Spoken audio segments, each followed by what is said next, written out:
riding down Highway 61. Sides of the roads all lined with fields, nothing but sunset in the windshield.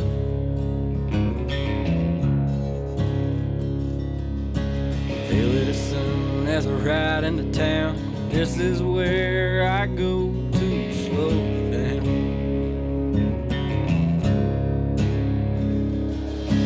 Miles and miles of soybeans and corn. I'm in the place where the blues was born.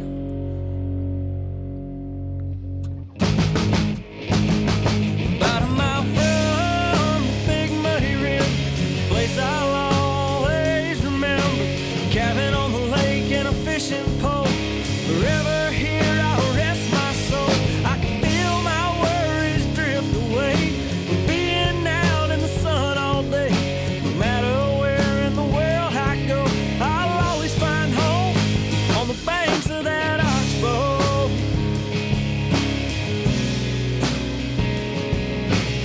What's up, guys? Brad Chappell back at the Crappie Expo in Birmingham, Alabama, Sweet Home, Alabama. It has been a sweet event so far.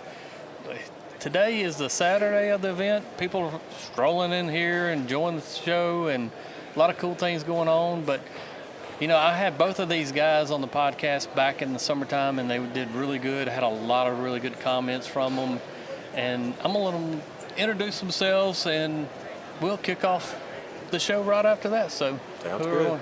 I'm Joe Floyd, Galveston, Tennessee. Old Hickory's my home lake. I run Tennessee Fishing Guides. We guide mostly all good Tennessee lakes and down in Mississippi too. Do a lot of tournament fishing. So that's me. Yeah, Joe's a talker. Don't let him fool you with that little introduction there. Hey, you get me rolling on crappie, by God. I can spit it out. He kind of did a lightweight introduction for himself. So, but next guy here, he's around all social media as well. So Yeah. John Harrison from North Louisiana. I mainly fish Darbone, Washita River, Caney Lake. Tournament crappie fisherman. Just been crappie fishing all my life. Absolutely. You know, I get a lot of people in the boat, and both you guys get this same question asked as well. But how do you identify crappie when it comes to livescope? And it's kind of in my mind, it takes a little bit of time on the water. Everybody hears that terminology, but it's very true when it comes to identifying fish on livescope. But there's also a few tricks that I think that we can share with you guys to help you pick up those crappie a little bit faster and enjoy your day a little bit faster on the water. So first thing I want to start out when it comes to this is, you know, are you using auto range, or do you set your range to look a certain distance ahead of you? I set my distance out as I'm looking for them. I usually run around 70, 75 feet. I know Joe, he probably goes a little bit further maybe, but that's about my range. And you can't really tell specifically if it's a crappie all the time at that distance, but as I come in on him, I'll dial it on in. I try to fish around 35 feet. If I'm casting, I'll leave it out to like 45, but most of the time I'm gonna try to dial mine on in to about 30 feet. Once I find that fish and I think it is a crappie, I can identify him better at a closer distance. Mm-hmm. Yep. You know, mine, I'll run it out to 100 if I'm on a lake like Mississippi, or somewhere like that, where there's not a whole lot of trash fish. The screen's not real cluttered. Yeah. If you know, if you've got a lot of trash like Kentucky Lake and stuff like that, it's just too much on the screen out at 100. So I'll come back into, like he said, 70, 60, like that, and that's when I'll look. And then I'm the same way. 30 foot's mine. I'll dial into 30 when I get him there and start fishing for him. Right there at 30, if they're not spooky fish, you know. Right. No, spooky fish is always a challenge. That's a whole different ball game cast there. to them a little further at 40, you know. So. You know, and going back to this same topic, we've got it set out to 100 feet now, and 70. Let's say 70, 200, whatever you feel comfortable doing. Mm-hmm. What is your process? Are you just going in one straight line? Are you trying to zig back and forth, or what are you doing at that point? You've got your trolling motor down in the water. You've got it set now to the range that you prefer, 70, 80, 90, 100 feet, whatever it might be. What is the next step beyond that? Well, both you guys? it's going to depend on, where we're fishing, obviously, whether these fish are on, structure open water fish. Let's just say we're using open water fish. Right. I'm looking for a size and a shape, basically. And you can't really tell that at 70 foot. I mean, you can get an idea that that's possibly a crappie. Some you can identify, hey, that's no doubt that's a crappie by the shape, by where it's just sitting in the water column and not moving. But to really dial it in and tell for sure, I've got to ease on up on him just to be sure. Of course, I mean, a goo, a carp, what do you want to call it? They got the same, shape, same frame, and they'll fool you. But once you get them up closer, you can tell. About any fish can fool you right when it comes to live scoping. Right. It can. Yeah. Every hours that we have behind that thing, every fish, once you learn it, they've all got a different mannerism. They all swim at a different speed. They all set a different way in the water column, and it takes a lot of hours to learn that. But a crappie, if I'm looking for a big crappie like tournament fishing, I'm looking for it to be real stationary, to sit with his tail down and his head up. And anything with a horizontal swim and a big tail waggle, that's going to be something, a bass or a carp or a drum. Catfish. And then you're going to catfish, and you're going to tell when you get better, a drum's going to have a rounded nose. A bass is going to be faster. Well, most of those trash fish or those other fish, they're going to come up even with the bait or a little higher. Well, that crappie's going to come up underneath that bait. That's exactly just right. Another, the quick little tip that if it comes up under it, more than likely it's a crappie. Yeah, and I would also say, when you're out there looking like that, a lot of people, even though they're ranged out that far, their eyes tend to look in the 20 to 30 foot range. Yeah. I see that a lot with people. Yeah. And I'm like, that's already passed. Keep your eyes on the back part of the screen, what's Right. coming in. We're trying to find something there, and then we're going to ease up to it.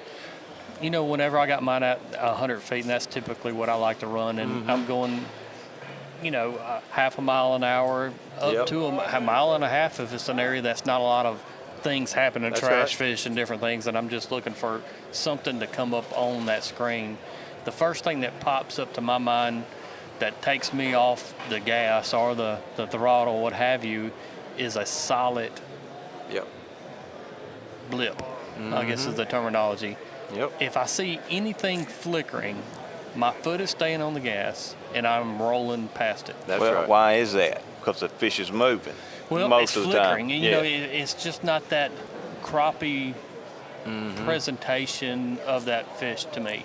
Yeah. If I can spot a solid blip, even at 90, 100 feet, 60 feet, and like Joe just said there, those images really close, you can really fine-tune what they are once they get to that 20 Right. feet and less. But I'm looking out at that long range, kind of like you would with a scope. I'm looking at that long range and trying to identify a solid beam as I'm scanning left and right or right to left or what have you. Right. But I'm looking for a solid blip on my screen, and once I see that solid blip, I'm going to start stair-stepping it in. And what I mean by stair-stepping is I'm going to keep cutting down the range on my unit until I get to that preferred range. That's Right. As you're letting that boat ease up to him, or you just sneak in there to him, as you get from 70 foot, when you get to 60 to 50, you're just dialing it in as you come into that fish. Try not to spook him. And as he starts coming in, you can identify him fairly quickly before you get to your fishing range. Yeah. You'll know whether that's a crappie or not. Right. Pretty much, if you see that booger sitting dead still in the water column, he's shaped like a football, you better put a jig in front of him. You hear a lot of people and us talk about chasing fish and stuff like that, and seeing them fish. Well, those, like you said, those crappie are stationary, but they're not going to sit there all day. That's right. And it took me a long time to learn this, because I spent a lot of time chasing fish. If he's big enough and I'm tournament fishing, I'm going to chase him. But catching big fish and catching a bunch of them, you're better off to keep that foot on the gas until you find one that's sitting Find stationary, one that'll because bite. your percentage rate of catching the fish that you're Absolutely. chasing is nowhere near as high. So if you spend all day chasing and not catching, If Yeah, he you comes spend a up, lot of time chasing one fish and still not catching. exactly. Because he's not in the mood. Now, you need to Exactly. learn how to do it and practice it and learn it. But now, if I know that he ain't if over he 2.5 comes up, pounds, if I'm he not comes chasing up and looks at that bait and swims away, hey man, go on to the Go next on one, to the because next you can sit there and fool with that fish, and you can make it look at it 2 or 3 times. But if he's not going to bite, he's not going to bite. Don't No. waste your time on it. cover that water and find you some good ones, because them ones that's sitting there stationary, they gonna bite it probably. Yeah, Most of the time. You know, If you my present mindset it right, is- yeah. if they're up in that water column and they're sitting there chilled out. Now, sometimes I think these fish kind of sleep or go I on believe that too. Absolutely. I believe that because too. you're like, man, that bait. Oh, they absolutely They do. should I have seen absolutely that believe one that that. time. They should have seen it. They do. And then, even for me, the past 3 weeks on Ross Barnett, the strike zone, and I've said that probably multiple times here lately, but that strike zone can be a different size. Yep. Yes. Depending on the season and depending on Definitely. the bite of that lake. I mean, you've seen them where they'll come 3 foot to eat a Oh, jig, yeah. and then you've seen it to where you just about got to Yeah, touch I mean, them with it's it. micro inches, Right. seems like. It's Yeah. like Right. you got to put it in their And mouth. you got to keep it moving. I mean, you have to. You got to keep it moving, keep it coming away. And a lot of my clients, they won't ever take it away. They're like, oh, he's coming. They slow it down. Yeah. Well, I tell them, if the bear's chasing you, you're going to try to get away. Same But analogy. all the hours we got on it, if you'll watch, if you just keep the same pace, that crappie will stay the same exact distance behind that lure, and he'll follow it all the way, and he'll quit. But if you speed up, he speeds up. Right. watch And that usually body, that's and when you get bits, when he that's speeds when up. you get bit. Speed it up and get it away from him. What you know. about the, I call it ghosting out. Like you got a crappie you're following, and all of a sudden he just goes away or he gets real faint. Yep. You know, I think that's because we're either looking dead on with the fish or Yeah. we're looking straight behind that fish. Because Right. all of a sudden he'll go away and then he'll be back. And normally that's a big fish. Yes, Yeah. most of the time Most it is. of- And you'll see a lot of people give up on that fish, Yeah. but they think it's gone. They He spooked it. Where did he go? And a lot of He's people's still there. eyes aren't trained to, they won't even stop. They won't see, they Right. won't notice that that's a fish. You know, And- like John just said there, I think what kind of happens when you see that fish from a distance, it's probably not at that point perfect because you're seeing at such a distance. He's probably at some kind of side angle. side Right. angle, yeah. And he's not, perfectly straight away from that sonar beam that's cutting away from the trolling motor or Yep. pole, whatever. And as you get closer and directly behind him, that beam doesn't have as much scales or Yeah, body right. of If that you'll look fish at to that make crappie, contact he's shaped with. like a pie plate, right? Yeah. But if you turn him long ways, Yeah. it's narrow and thin. That's right. And, You go and from it's- 12-inch fish, he's only 1.5 inches That's wide. right. Yep. And so I think that's what's happening. Yeah. But you're losing him, but he's still there. So don't just give up and say if you did Well- not see him tear out and swim away from you, stay with that That's fish. He's why still there. I don't think a little fish gets that shimmer because he's not big enough. You're Yeah. not even picking that up and seeing it, but you see that shimmer, and the It's reason we got- see it, he's a big fish, Right. and 90% of the time you see that shimmer, boy, we know, Oh. we're like, oh, we stop, my Oh, heart yeah. Yeah, starts that's beating. when I see that. That's what I'm I looking think for. I'll stop breathing. No, I do If too. I I see a hold my fish breath. and he kicks And to he- that What 45 did Steve shimmers. Coleman tell you when did you and Steve Coleman? Steve said, "I'm holding my breath for you." Yeah, he said, I was holding my breath the whole time. I was like, Oh, I me do it too. every day, I too. do too. Because You I'm like, yeah, when you Yeah, see you that about to get shimmer, it. and most people won't pick that, and new people won't pick that up. So, and But you it's just having time to behind see screen. Having to see it a couple times and know, and that's why I run my screen hot. yeah, well, let's talk about that little bit of big piece when it comes to identifying crappie. Do you like, these picture perfect quality pictures on your units? No, I don't. I don't want to. I think that the solid black screen where you can just see one red dot on the screen. I mean, that's all taken away from it. I don't run any what I call filters, which Me is too. your stuff. I run no filters. I mean, sometimes I'll cut my noise reject on low instead of off. But as far as that goes, that's taking everything that you turn on is filtering something out. Exactly. slowing it down. TVG, it's Exactly. slowing it down. It's taking something out, and the only thing I do is up and down my gain, and the more that screen's clear, the more I'm missing. Exactly. I've done quite a few seminars, and everybody wants that magic number. Oh, They yeah. think there's Oh, a yeah. magic number you can give them that's going to make this screen just perfect. If you can see your jig and you can see the fish, you don't really need to see That's anything right. else. And I run my unit. We call it hot. Yeah. We run it a gain high with all the filters off.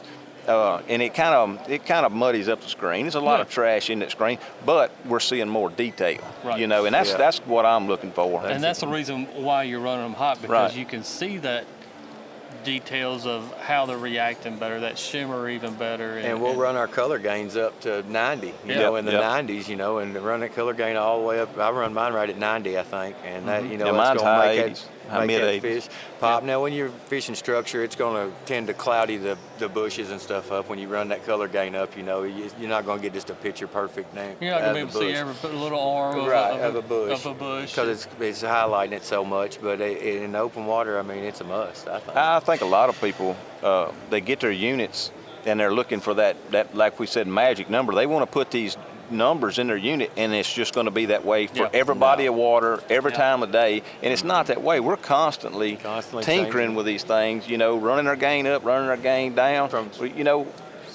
Don't be scared to push buttons, in other words, is what I'm and something saying. that I notice in the summer, it seems like, and I don't know if it's just a black box where you run it for so long and it's in your rod locker and all that, but I have to increase my gain. If I'm out on the water for 12 hours, by the end of the day, my gain's up in close to 73.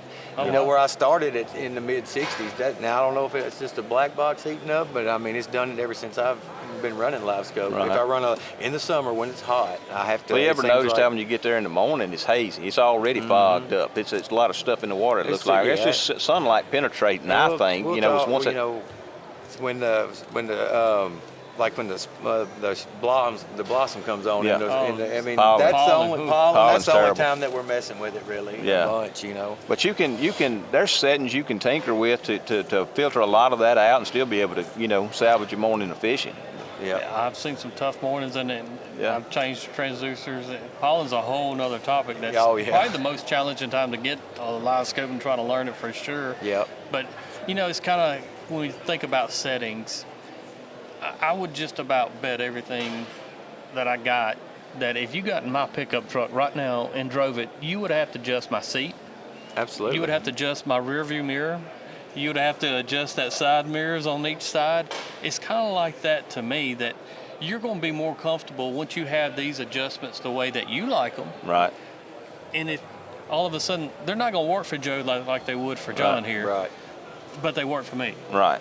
So it's kind of like that. There's never going to be, when it comes to what we have in today's technology, the perfect settings. No, I because don't they're not going not. to fit Joe. That's right. They're not going to fit John. That's they're why not they gonna have fit so me. many different color palettes, because it matches your eye. Your eye may That's right. see a different color palette better than my eye. So you may run, black emerald where I'm running lava, or Well, let's go through that. What are you running? And we'll go down, and we'll see I the run differences amber. with that. I run amber. That's what I've just Okay. always run amber. Now, depending, I have run some of that, like the blacker screens Right. with the green. What is that one? Black emerald.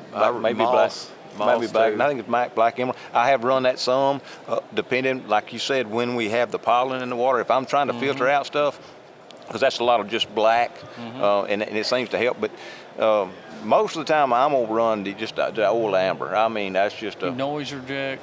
noise, all that stuff's off. I don't run any filters. Okay. My color gain, I run it high. That's about the only one I run What is high? I'm gonna say 80s, Okay. mid 80 to mid 80s. But the rest of it, the filters, I run them off. I turn them off. I do too.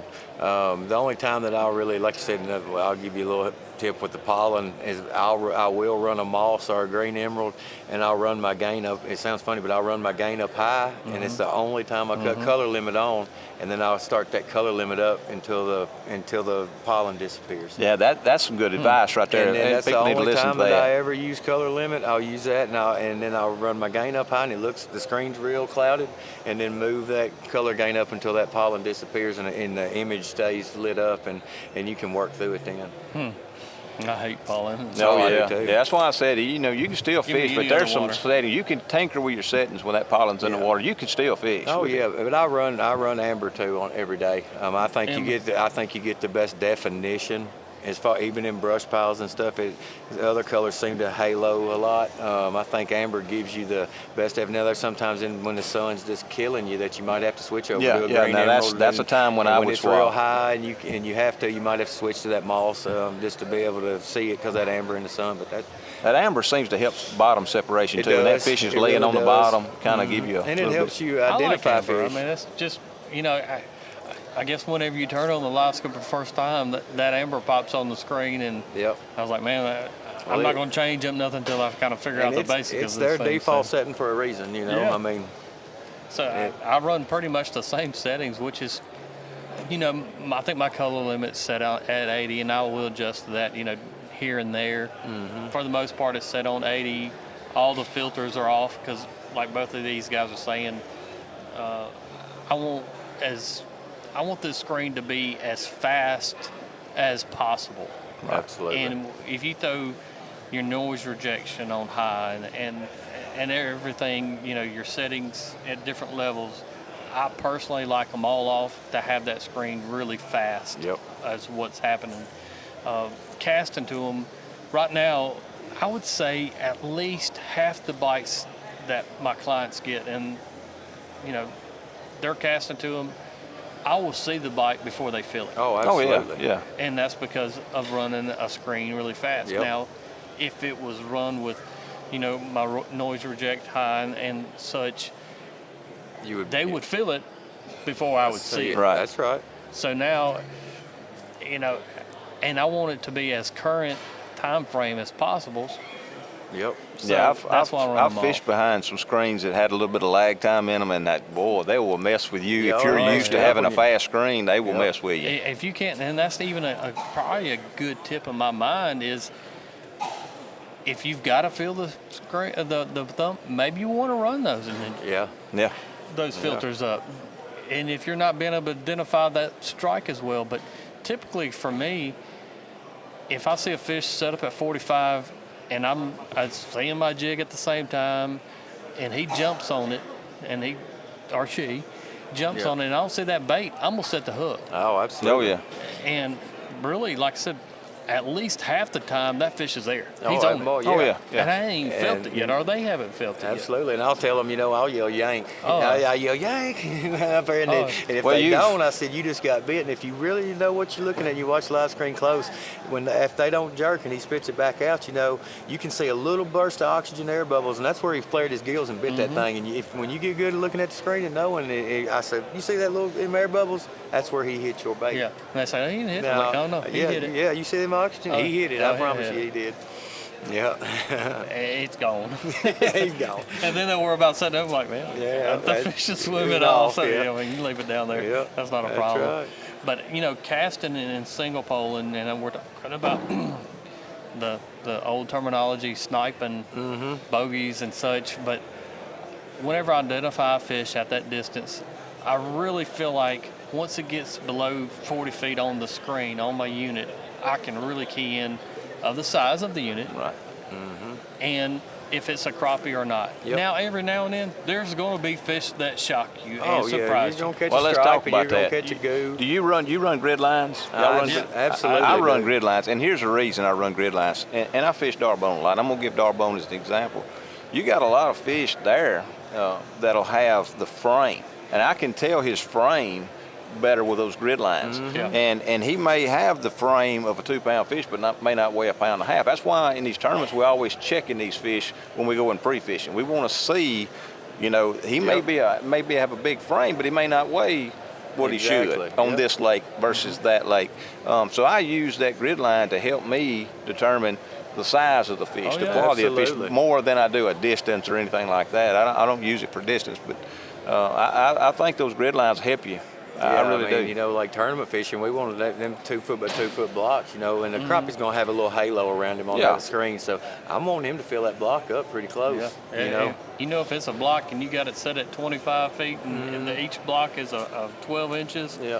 and he's Bigger filled than that sucker up, then that's fish I'm gonna stop and try to that's catch. what I want. Yeah, and like you said, pitching or long poling, to these fish. Another little tip is don't be using if you're casting and pitching to them, don't use a 500 reel. Get you a 2,000, or I throw a 3,000 because I want to make up as much line as I can. Right. If I'm off of him and he swims slowly to me, I got to be quick and efficient. So Well, I want that line back as fast as I can. That's the very reason I use bait casters on my long poles. Yeah. For line take up. I got a high gear ratio where I can crank it twice and swing him on in the boat. You see people out there with those 500s, and I just told Mayo, said I never thought about that, and I said, man, you're trying. Even if you're chasing him, you're sitting there on 10 running. Well, by the time you cast out in front of him, you got to make all that line back up. Yeah. And so get you a big reel. That'll help you out some too. I tell everybody too, if I've got a fish and we're casting to them or even dropping on them, and I don't see the bait in front of them, I see it if it's past them, or if I don't see it and I still see the fish. At that point, they're fishing. Yeah. Right. They're not going to be catching. If you want to Exactly. get into the category of catching, you've got to be in front of that fish Yeah. on the far side, coming to him in some form or fashion. If you're past him, everyone, you're fishing. You know, Yeah, you're you're guiding, short. you see it every day, but they cast out there. You see the fish, they don't see their lure, and they just stop and they stop. I said, I don't see it. Like, what do you like? Reel it back in and cast again. And a That's, lot of people. that's the hardest part about guiding somebody is they want to is. fish. Well, They just want to and- fish. and- Sounds you like know, we're fishing or we're catching. And you know they'll get frustrated at first. Some of the, you get some older gentlemen or something, and at first, and I said, you just give me an hour. Yeah. And once they figure it out, then they're good. But I mean, it's all about. I mean, I miss fish. You miss fish. You know, casting to them, and we reel back in real quick and get back out there. Oh yeah, you see everybody Yep. And bringing then that we're right joker back in, out there. Yep. and it's the difference between fishing and catching. Catching, yeah. Yep. Is coming to that fish, especially casting. Now, of course, long poling, you can drive it to him and present it over, but you still got to get in that lineup wherever that fish is. Right. And we've talked a lot about identifying fish up in the water column, but I will say, like even this week at Sardis, a lot of those fish, I was in 18 foot of water, and they were either a foot to 2 to 3 foot off the bottom, and they were sitting there like we're talking about. But it seems like when them fish are real deep in the water column like that, the easiest way to know that if it's a crappie or not is he's going to look like he's going to sit with his tail down and his head up. If he's horizontal or anything and not moving, it's not a crappie. He's going to look like a tic tac at 80 feet that's sitting on a 45-degree angle like that. When they're down, seems like when they're down anywhere from the bottom to 3 to 4 foot up, you're really going to notice that more than when they're up in the water column. They look more like a circle, how we are and we do. But when they're down there on that bottom in that deeper water, because you're down deeper, you can really define that tail down, head up. Have you ever really noticed, like when you're following a fish and he can tell you got a little pressure on him maybe, and he goes down, he turns nose down, and if you'll follow that fish, let him go on to the bottom. Don't pitch to him while he's going down. Let him go to the bottom. He'll come right back up, and 9 times out of 10, that fish will bite when he comes back up off that bottom. Absolutely. Yep. Well, guys, I definitely think there was a reason I put both of you back on for this thing, because I know we would get a lot of information and a lot of tips, and I think we accomplished that today. So I appreciate your time, and I can't wait to do some more podcasts with both of you guys. How can anybody reach you if they want to? They can, Joe Floyd, Tennessee Guide Service. You can 615-456-9051. Ever need any help or any info, just give me a shout. He said it. John Harrison, just all over social media, either John Harrison or John Harrison Fishing. My number is 259. No, it's not. What is my number? 278-3149. 318-278-3149. But just reach me on social media. If you have any questions, man, we do this for a reason. We're here to help people. And if you have any questions, our last podcast, we're still having people call us from that podcast wanting advice. So feel free to reach out to us, man. We don't mind helping people. That's what we're here for. That's what we're here for. Well, thank you both, guys. Make sure y'all hit that subscribe. Turn your notifications on. They make a difference for the Crappie Connection. Keep doing these things. Brad Chappell here. Joe Floyd. John Harrison. Holla. Thank you. About a mile from Big Muddy River, a place I'll always remember. Cabin on the lake and a fishing pole. Forever here I'll rest my soul. I can feel